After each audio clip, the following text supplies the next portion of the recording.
Making chicken and biscuits is easy. Let's go. One whole chicken, get your stock pot full of water going, and this is just for the stock. A couple carrots, an onion, bunch of celery, rough, doesn't need to be all that specific. Maybe a tablespoon of kosher sea salt, some black peppercorns, bay leaf. High, get it up to a boil, then bring it down to a simmer. Let it simmer for a while. You want to check to see if those legs pull apart nice and easily. Just need a little more time. And this is about what you're looking for. Nice and tender. Just kind of coming apart. So you want to pull the bird out and reduce that stock a little bit more. And give this time, this is the time that you're going to let the bird cool off a little bit and let that stock reduce. Then you can start picking. Pick and pick and pick. Picking chicken. There's a lot of meat on that bird. Make sure you get everything and then put the bones and everything back in the stock. And once again, simmer that for a while. I like to strain it through 2 different strainers, coarse one, and then of course a finer one. So I let this sit overnight, kind of congeal, cool up a little bit, and scrape the fat off here, and get this going on a back burner, quite literally, and then I get going on the mirepoix, so onions, celery, and carrots, or in this case, onions, carrots, and celery. 1 onion, 3 carrots, and what do we got? 4 or 5 stalks of celery. You want to kind of just rough chop everything about the same size. It's easy, you know. There's no special trick to it. And all about the same amount.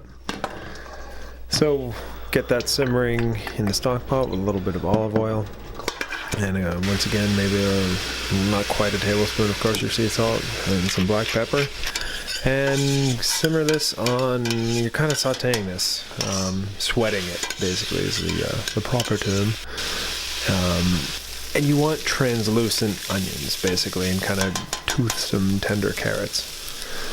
So it's ready for the butter, and I put in a stick and then a bit more, maybe a stick and a quarter. This is for a pretty good sized batch of biscuits and gravy. So all-purpose King Arthur flour, and what do we got here? This is the key part here. Pretty easy though. That's about a half a cup. I think that's half a cup, maybe quarter cup, half a cup, whatever. Basically, you're making a roux, kind of within the sauce here, with the stock, and you add a little bit, thicken it, add a little bit, thicken it, stir it, get all the vegetables coated, and then kind of keep cooking it. And we're again down kind of medium heat. I'm an electric burner, gas is better, but you want everything cooked in a kind of a nutty, not burnt flavor smell coming out before you add the stock. And then you start adding the hot stock very slowly at first, and stirring vigorously, kind of getting everything coated. You really, this is the key to a nice smooth kind of gravy, the stew, I guess.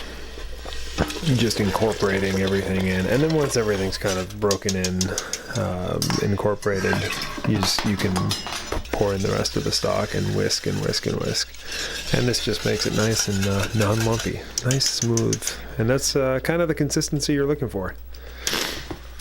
So this is it. It's easy. Add the separate chicken, and then some frozen peas, and then the stew is done, which is nice. Kind of stir it all up.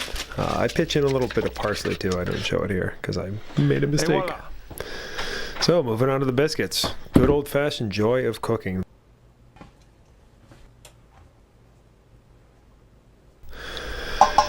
So I'll leave the recipe and all the details at the end here, but yeah, you can see what we got going on here. This is the key. Small, cut the butter really small, maybe cubic centimeter, and nice and cold, and just kind of break it in, mix it in with your hands. That's the best thing. Break up each little thing, each little pea-sized piece of butter, and just smush it and incorporate it in with the flour. I think that makes for really flaky biscuits. So in goes the buttermilk. Once again, I'll leave the recipe at the end. And don't overmix. That's the biggest thing with all these kind of things. Just like my gnocchi video, just like making gnocchi, you don't want to overmix it. So you just kind of incorporate it until the ingredients are sort of wet, clumpy, and yeah, get ready to roll it out.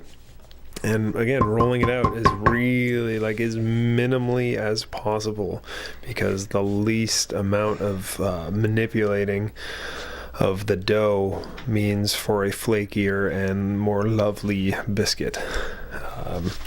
Looks like I'm kind of giving CPR to a dead eel here, but this is it. This is the process. You kind of fold it over on itself, and maybe 6 times, maybe 5. Just once again, as minimally as possible.